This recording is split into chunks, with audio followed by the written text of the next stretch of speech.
Praise the lord. నా పేరు యాకోబు.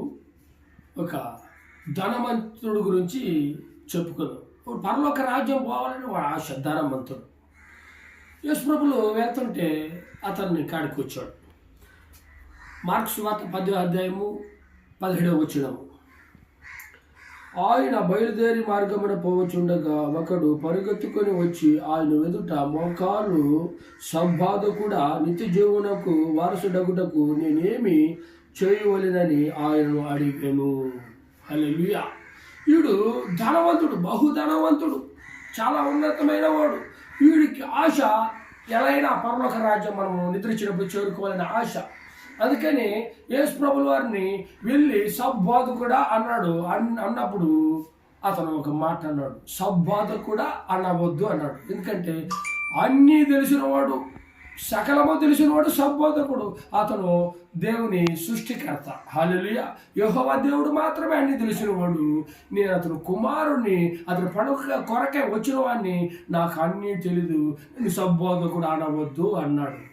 కానీ ఇతను దేవుని రాజ్యంలో పోవడానికి ఎలా అడిగినప్పుడు దానికి యేసు ప్రభుల వారు మార్గం చెప్పారు. నరహత్య చేయవద్దు, వ్యభిచారింపవద్దు, దొంగిలింపవద్దు, అబద్ధ సాక్ష్యం పలకవద్దు, నీ తల్లిదండ్రులను సన్మానించము అన్నాడు. ఇవన్నీ నేను బాల్యం నుండే చేస్తున్నాను ప్రభువా అన్నాడు. అయితే నీకు ఒకటి కొదువుగా ఉంది అన్నాడు.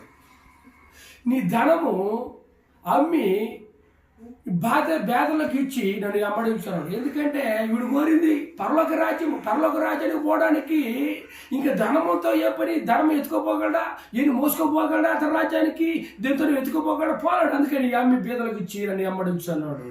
అప్పుడు వాడు మొహం చిన్నబుచ్చుకున్నాడు. ఎందుకంటే మిగులు ధనవంతుడు అతను చిన్నబుచ్చుకొని ఇంకా తల వంచుకొని వెళ్ళిపోయాడు. అందుకే దేవుడు ఒక మాట అన్నాడు. ఏమన్నాడంటే, ఆస్తి గలవారు దేవుని రాజ్యంలో ప్రవేశించుట కంటే సూజి బెచ్చములో దూరుట సులభము అన్నాడు. ఎందుకంటే ధనవంతులు ధనాన్ని ప్రేమిస్తుంటారు.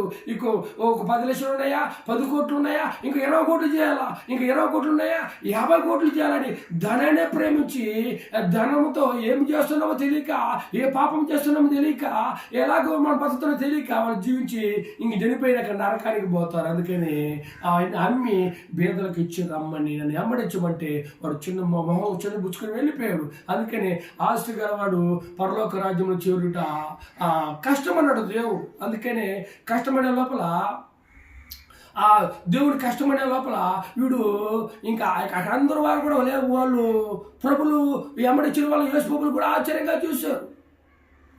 చూశారు. కానీ ఇది మనుషులకు అసాధ్యము, దేవునికి సాధ్యం కాదు, దేవునికి సమస్తము సాధ్యమే అన్నాడు. హల్లెలూయా.